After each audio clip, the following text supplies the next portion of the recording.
Oh man, hello, Cowboy fans, friends, and everyone. This is Cowboy Legends for Life, and I want to point out something here, and I'm going to try to make it as quick as I can. It always doesn't turn out that way, but I'm going to try anyway. But with this whole Dez situation is starting to blow over a little bit. They still got some very upset fans out there. The truth of the matter is, I don't care. This is a good thing. This is one of the best things that ever happened. Okay, like I said, hats off to Stephen Jones. Thank you, Steve, for taking the controller away from your father. And Dez Bryant had to go because I saw this. As a matter of fact, I saw this clear and during the last season, in the middle of the season, when the Cowboys were just rampaging all through the league, and they were winning without Dez at least 3 of those games. All right, so when the Pittsburgh game, when the Cowboys kept just going back and forth with Pittsburgh, in Pittsburgh, the Cowboys won that game, and it was clear to everyone that Dak Prescott was here to stay. So the next thing was that, because I already knew that, I knew Dez Bryant didn't think Dak Prescott, he was on board with that. I knew he wasn't. So y'all can try to play games all you want. Who's throwing the ball this? And who's one throwing the ball at a remarkable 20-yard difference? 20 yards? 20-yard difference between Tony Romo throwing the ball to Dez Bryant and Dak Prescott throwing the ball to Dez Bryant? Let me ask you guys, people, are you mental? Are you mentally disturbed or something? Okay, in the 6 years that Dez Bryant played with Tony Romo, okay, they had one winning season. So, yeah, he threw some 50-50 balls up to him. He caught him. He looked it all pretty. All glamorous back to the NFL in the Cowboy land.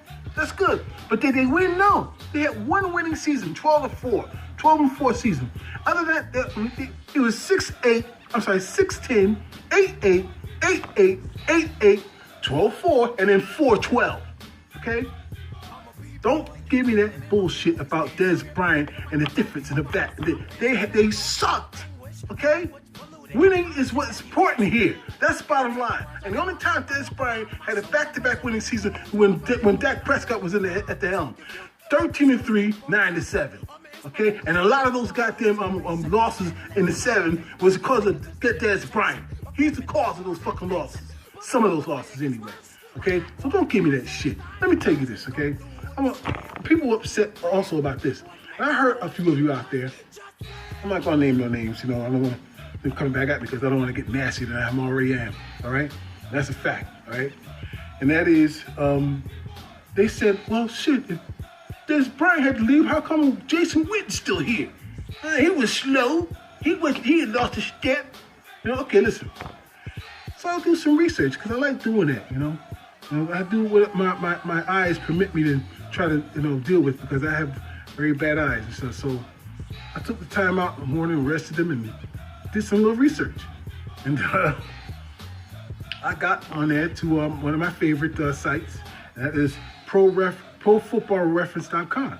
That's one of my favorite sites. So I saw the breakdown of, let's say, the last 3 seasons of Jason Whitten and then Dez Bryant. But I'm going to start with this, both their careers, okay? Now, Dez Bryant, he's been with the Cowboys 8 seasons, right? Dez Bryant has 73 touchdowns, 531 receptions, and over 7,000 yards. Okay, fine. So, that's cool. I said, that's all right. I look at it as it is. So, I went and looked at Jason Witten's, okay? And Jason Whitten, 15 years for the Cowboys, going into the 16th now. He's got 1,152 receptions, okay? And I didn't really fully check the yardage because that's not important here, actually. The receptions are important in this matter because they said that was the bone that we're being picked with, right? About Dez Bryant, right? So I'm going to stick with that right now, right? And that is this.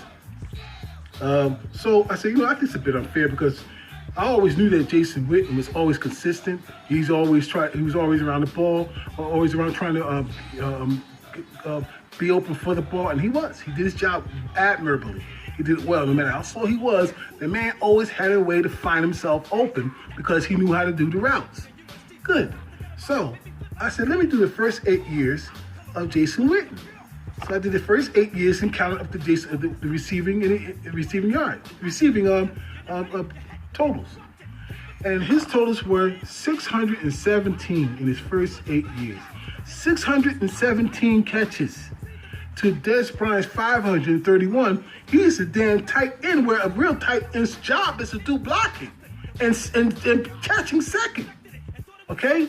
But you see, we're in the Romo era where if you block and catch, if you can block and throw at the same time, do it.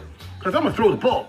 Anyway, that's what it was. You got Jason Whitten with 617 catches and Des Bryant was 531, both in their first 8 seasons, right? So I say, maybe that's not even enough. People will say, well, so what, man? You ain't only about 90 more. So what?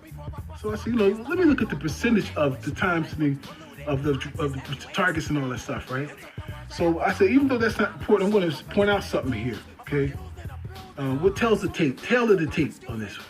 We discussed very largely about the last season with Des Bryant.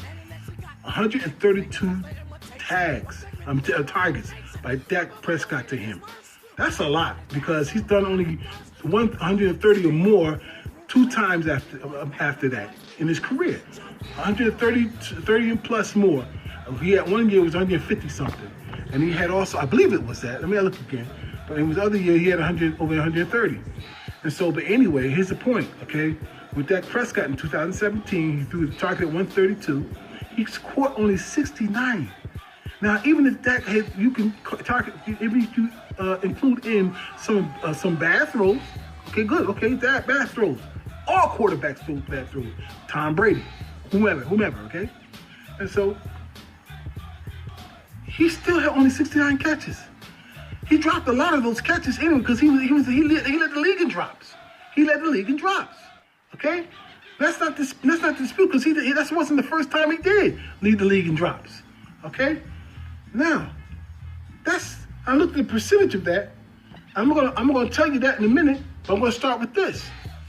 Let's go back to 2015 when Dak, before this is pre-Dak era. It's Tony Romo and pre-Dak. Tony Romo, but it's pre-Dak era. And when Tony Romo got hurt in 2015, all right, and those three blind mice damn quarterbacks that took over for him and just couldn't throw to anybody, even if they fucking tossed it to themselves. Okay. Well, Des Bryant's numbers in terms of catch percentage is most important on this issue. Catch percentage, because we said it was for that was 2015 was 43.1. 43.1. That's all he caught. 43.1% of the targets that thrown to him in 2015. We're talking about Romo and the other 3 crazy knuckleheads. Okay, he only caught 43.1% of them. Des Bryant. He was injured for a few games. That's for sure. I don't know how long he was out, but I think it was about 6 games, something like that. But yeah. But whatever he came back with, that was his percentage. Okay. And I said, okay, well, let me go check my man Jason Whitten. All right. So 2015, you know what the percentage, his percentage catch percentage was? 74% with the same quarterback stats. Romo, Whitten, Moore, and Cassell. 74%. So don't tell me, oh man, Romo was out, man, so you can't bet on Des Bryant. Well, you got here, Jason Whitten. He caught more passes in 8 years than Des Bryant did. 74%. All right, now, okay, we're going to the Dak era. So this is the problem. This is why Des Bryant's gone, because Dak Prescott came here and ruined his career. That's what Dak don't like him. Okay. I'm looking at him. Let's start with Des Bryant, 2016. Dak Prescott's breakout year rookie. All the accolades, all the records he broke. One rookie of the year. And so he's gonna make everybody look good because he was throwing to everybody. Dak Prescott was good at spreading that ball. With Zeke backing him in the front line doing his job as best they could, he was good at spreading that ball, right? Everybody got a chance. Matter of fact, As a matter of fact, my man Beasley's career emerged. He was going to retire. He emerged in that career and became a leading receiver, I believe, right? And that's Beasley. So I looked it up and I said, look, I want to look and see what it looked like. Okay, 2016, Dez Bryant's catch percentage. 2016 was 52.1. 52.1. That's not good at all, brother. That's not good at all. All right. This is 2016, and so he got targeted. I think over 90 something. I'm not sure exactly. I gotta look it up. It wasn't even important. I'm just looking at the percentage because you're talking about 132. You got thrown to, and you only caught 69. Why should I repeat that of any type? Percentage. The percentage tells me everything. Okay. That's the numbers don't lie, right? So 52.1. I said, okay, well, let's see what Jason Whitten was doing. 2016, same quarterback, 72.6. 72.6 to that slow motherfucker? That slow ass man?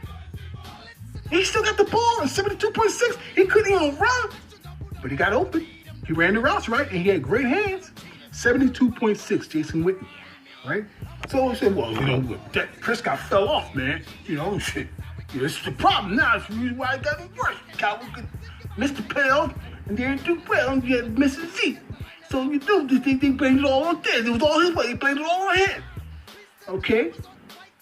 So, let's look at the catch percentage then. 2017, after it was over, they were 9-7. Still winning season. Still did the best he could with all the problems, including Dez Bryant, on that field, off the field, and all the things he did, fighting his teammates and all that shit. His mama, whatever. I don't even care about. I care about him doing that kind of shit. You don't put your hand on your mother. I'll break your face. Okay, you put your hand on your mother. Okay, but I'm talking about this. All right, and all the things that happened with the front line being free agency and the injuries and stuff like that, and Dak Prescott still survived with 9 wins. Still survived. He should have won 10. If it wasn't for, like I said, Dez Bryant fucking up in that damn Seattle game, could have won 10. We were leading in that game before he started acting up like a little child, a baby, with having a tantrum. He thinks he run the show. Because you know why? Because Jerry Jones encouraged him to be an asshole, just like he is. Okay? So good. So happy to see Steve taking control and power. I'm so happy about that. We're in good hands, folks. Anyway, 2017, Dez Bryant comes along. What does he do? 52.3. 52.3. So it's a little better. He improved. What's the problem? He should have stayed, right? 52.3 is great. Jason Whitten, 2017. Same problems. Nobody could get open. Anything. 72.4. 72.4. He held on to the ball. Right. Tell you what. Let's get rid of Whitten too, right? Because y'all was so upset that Dez Bryant's gone because if you're going to keep that motherfucker going to have to run, why are you going to keep Whitten? Well, I just showed you the proof. The numbers don't lie. Why Whitten is still here, 15 years, and that megalomaniac just fucking left, is not.